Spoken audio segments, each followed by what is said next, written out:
ब्रदर्सचे channel ते मी आहे V वेदांत. मी आहे श्लोक.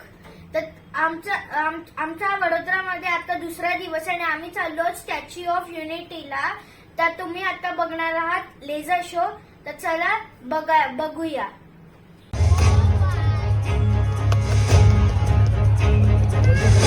ओ तेरी भगवानी है.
किसान का बेटा था वो दृढ़ता का भंडार.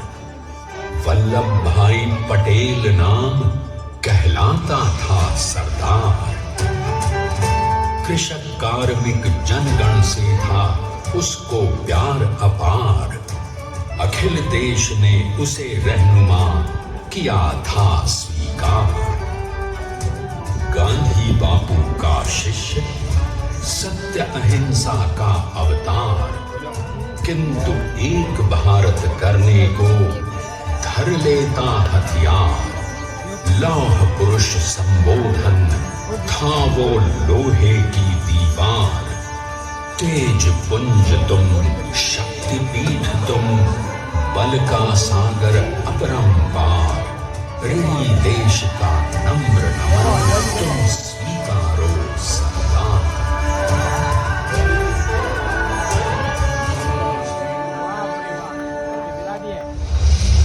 1857 में अंग्रेजों को ललकारने वाले पहले स्वतंत्रता संग्राम के एक सक्रिय सिपाही थे झवेर भाई पटेल. करमसद गांव के इस बहादुर देशभक्त किसान और उनकी पत्नी लाड भाई के 5 बेटों और 1 बेटी में से चौथे पुत्र थे वल्लभ भाई. बालक वल्लभ ने करमसद के बाद नडियाद से अपनी हाई स्कूल की शिक्षा पूरी की. फिर 13 साल की उम्र में उनकी शादी भी हो गई छोटी सी झवेर बाई से. 2 बच्चों, बेटी मणिबेन और बेटे डाया भाई को जन्म देने के बाद झवेर बाई असमय ही चल बसी. सदी बदलने और 20वीं सदी आने पर उनका जीवन भी एक चमत्कार की तरह बदला. प्लीडर का इम्तिहान पास करके वो वकालत करने लगे. पहले गोधरा, फिर आणंद और उसके बाद अहमदाबाद में. मगर जल्द ही वकालत छोड़कर वो बैरिस्टर बनने की इच्छा से इंग्लैंड चले गए। लंदन में बैरिस्ट्री में अव्वल आने और वजीफा जीतने वाले वो अनोखे भारतीय थे। अब तो अहमदाबाद की वरिष्ठ अदालत में बैरिस्टर पटेल की जिरह और जीतों की धूम मच गई।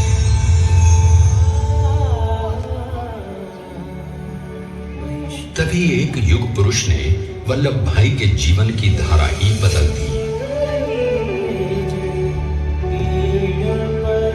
दक्षिण अफ्रीका में सत्याग्रह के अहिंसक अस्त्र से गोरे शासकों को सबक सिखाकर भारत वापस आए बैरिस्टर मोहनदास करमचंद गांधी से मिलकर वल्लभ भाई ने अपने कुछ वर्षों से सीखे विदेशी व्यवहार और संस्कार हमेशा के लिए त्याग दिए और अब वो अपने खेड़ा के किसानों को हक दिलाने के लिए बापू के साथ आंदोलन में कूद पड़े।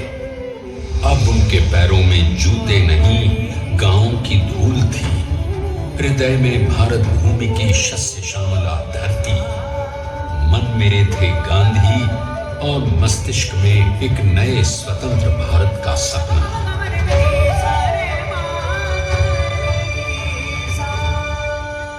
तभी बारडोली के मजबूर मजलूम किसानों की यातना का समाचार उनके पास पहुंचा। तुरंत वल्लभ भाई वहां पहुंचे और यूं शुरू हुआ भारत का सबसे बड़ा और सफल किसान आंदोलन बारडोली। वल्लभ भाई ने बारडोली के 87,000 किसानों को ऐसा अटल अडिग अचल मनोबल दिया कि अंग्रेजी सरकार हिल गई और 1 बरस के बाद उनका लगान माफ कर दिया गया। अब तो पूरे देश में लोग वल्लभ भाई के नाम की कस्में खाने लगे। स्वयं महात्मा गांधी ने कहा, अब वल्लभ भाई मेरे शिष्य या साथी नहीं, सारे देश के सरदार हैं और देश को मिल गया एक अनोखा असरदार सरदार।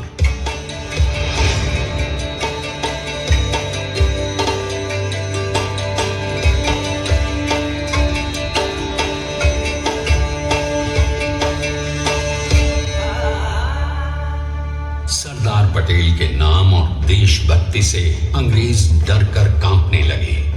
1930 के नमक सत्याग्रह और दांडी कूच में वो बापू से भी पहले गिरफ्तार किए गए। तो सन 1932 में फिर उन्हें बापू के साथ ही जेल में 2 सालों के लिए डाल दिया गया। मगर आजादी के दीवानों को, स्वतंत्रता के परवानों को कौन गिरफ्तार कर पाया है। जेल से छूटते ही सरदार को कांग्रेस के नए राष्ट्र अध्यक्ष पद पर चुना गया और उनकी सरपरस्ती में राष्ट्रवादी भारतीयों ने तमाम ब्रिटिश सूबों में जीत हासिल कर वहां अपनी स्थानिक सरकारें बनाई। किंतु सरदार का सपना केवल सरकार बनाना नहीं था। उनका स्वप्न तो था एक ऐसे नए भारत का जहां हर रंग, हर रूप, हर जात, मजहब, तबके का हिंदुस्तानी एक साथ मिलकर एक ऐसा नया भारत बना सके जहां पूर्ण स्वराज के साथ सारे समाज को गरीबी, अशिक्षा, छुआछूत से भी आजादी मिल जाए। इसकी पहली रणनीति थी भारत को अंग्रेजों की गुलामी से आजादी, ताकि भारत के लोगों की अपनी सरकार सबके साथ और सबके विकास के लिए काम कर सके। बापू की अगुवाई में अब देश ने अंग्रेजों को अंतिम चेतावनी दे दी, करेंगे या मरेंगे, क्विट इंडिया, अंग्रेजों भारत छोड़ो। बस फिर क्या था, संघर्ष की रणभेरी बजी। 3 सालों के लिए सरदार पटेल को भी सत्याग्रही नेताओं के साथ जेल में ठूंस दिया गया। 2 सालों के बाद अंग्रेजों को बापू के सभी शिष्यों और साथियों को छोड़ना पड़ा।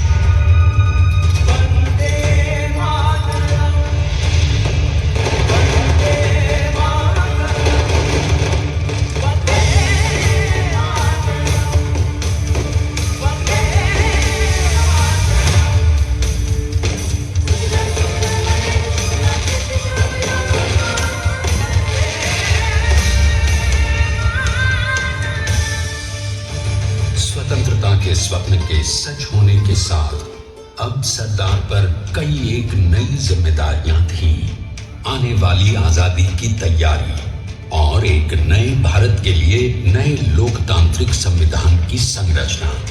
जैसा उनके साथी ने खुद कहा था, सरदार ने ही छेनी हथौड़ी लेकर एक नए भारत को उकेरा है।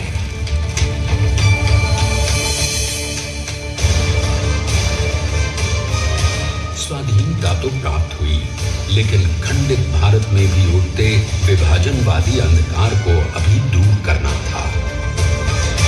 जब देश के खंड खंड होने का भय उत्पन्न होने लगा, तो सरदार ने निर्भय होकर खुद अपनी केंद्र सरकार और साथियों को भी चुनौती दे डाली और जम्मू कश्मीर को बचाने के लिए सारे देश का आकाश वायुयानों से भर गया।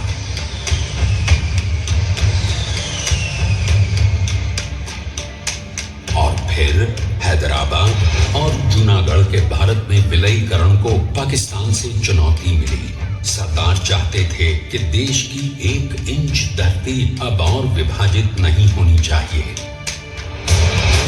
नए भारत को एक करने के लिए समझा बुझाकर मनाकर 562 रियासतों को सरदार ने अपनी सूझबूझ सदाशयता संबल से एक नए स्वतंत्र भारत का अभिन्न अंग बना लिया।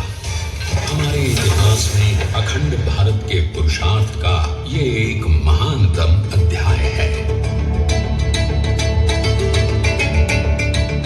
जैसा उन्होंने स्वयं कहा था, हमें नए धागों को पुराने ताने बाने में ऐसे पिरोना है कि एक दूसरे में गुंथ जाए और बेहतरीन बनावट वाला एक नया भारत उभर कर सामने आ सके।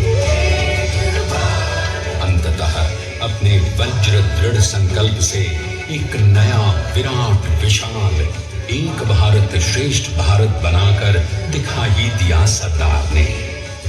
संसार के सबसे बड़े प्रजातंत्र के शिल्पी को प्रणाम करने के लिए देश ने बनाया है ये समर्थ स्मारक। स्वाधीन भारत को समर्थ भारत में बदलने वाले सरदार पटेल को समर्पित प्रेरणा तीर्थ भी है। प्रधानमंत्री श्री नरेंद्र मोदी के नेतृत्व में बनी विश्व की इस विशालतम प्रतिमा के सामने आकर सारी दुनिया जैसे स्वयं भी नतमस्तक हो जाती है।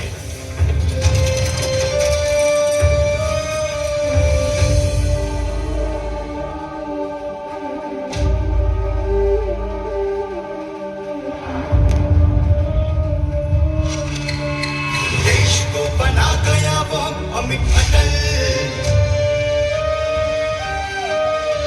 बना सका उसे न कोई शत्रु दल। चट्टान के समान सा पुरुष प्रबल, स्वदेश का सम्मान है, पटेल तो स्वदेश का सम्मान है, स्वदेश का सम्मान है, पटेल तो स्वदेश का सम्मान है।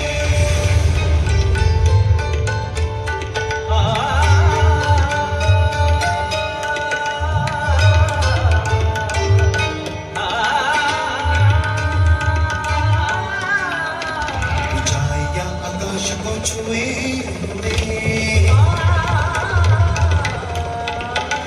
गहराइयां समुद्र की लिए,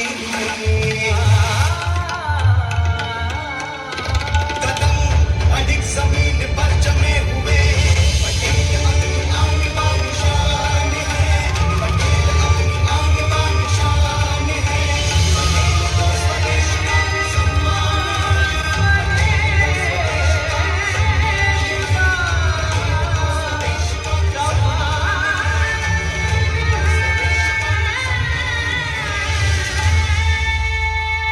आइए अब देखते हैं कि अपने लौह पुरुष को श्रद्धांजलि देती 182 मीटर ऊंची विश्व की सबसे विशालकाय प्रतिमा का निर्माण कैसे हुआ।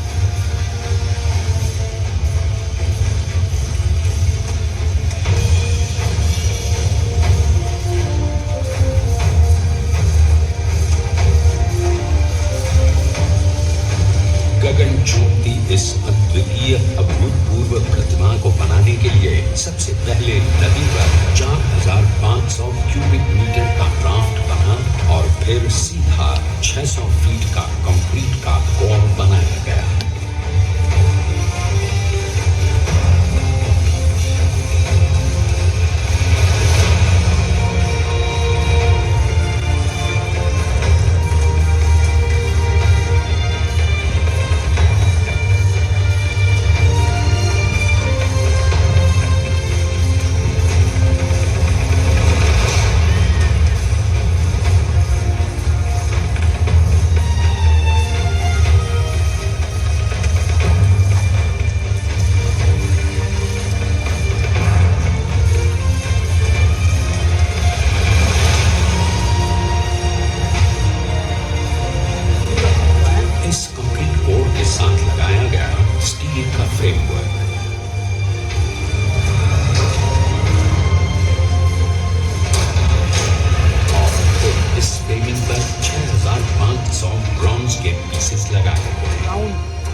सरदार ने अपनी गंभीरता, शालीनता और दूरदर्शिता से भारत को संगठित करने के असंभव कार्य को संभव कर दिखाया।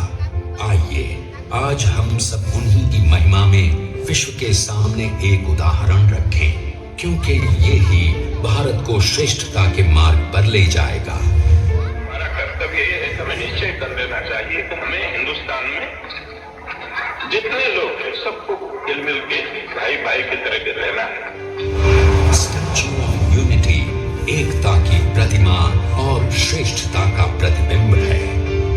एक पहल है इस अखंड भारत को श्रेष्ठ भारत बनाने के सपने को पूरा करने के लिए। एक पुकार है हम सबको एकजुट होने के लिए। एक आंदोलन है भारत को सबसे आगे ले जाने के लिए, श्रेष्ठ बनाने के लिए। आपके योगदान और विश्वास से ही बनेगा एक भारत श्रेष्ठ भारत। एकता का स्मारक है, एकता का संदेश है कि भाषा अनेक, भाव एक, राज्य अनेक, राष्ट्र एक, पंथ अनेक, लक्ष्य एक, बोली अनेक, स्वर एक, रंग अनेक, तिरंगा एक, समाज अनेक, भारत एक, रिवाज अनेक, संस्कार एक, योजना अनेक, मकसद एक, कार्य अनेक, संकल्प एक, राह अनेक, मंजिल एक, पहनावा अनेक, सीमा एक, चेहरे अनेक, मुस्कान एक। ये एकता का संदेश लेकर के हम चले। और भाइयों बहनों, ये भारत की विशेषता है, विविधता में एकता। यही भारत की विशेषता है।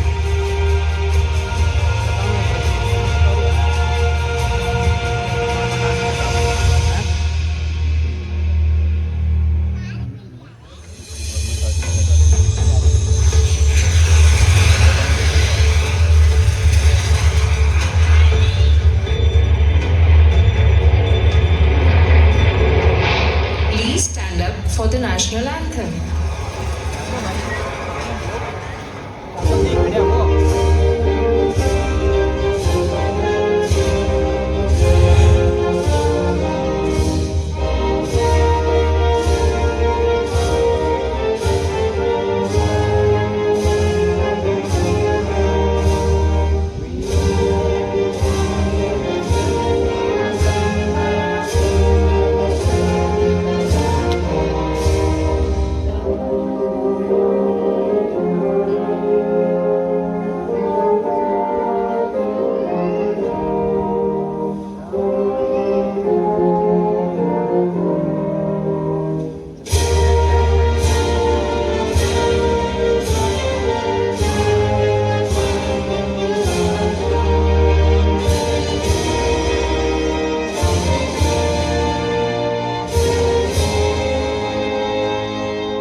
तर मित्रांनो, तुम्हाला हा व्हिडिओ कसा वाटला?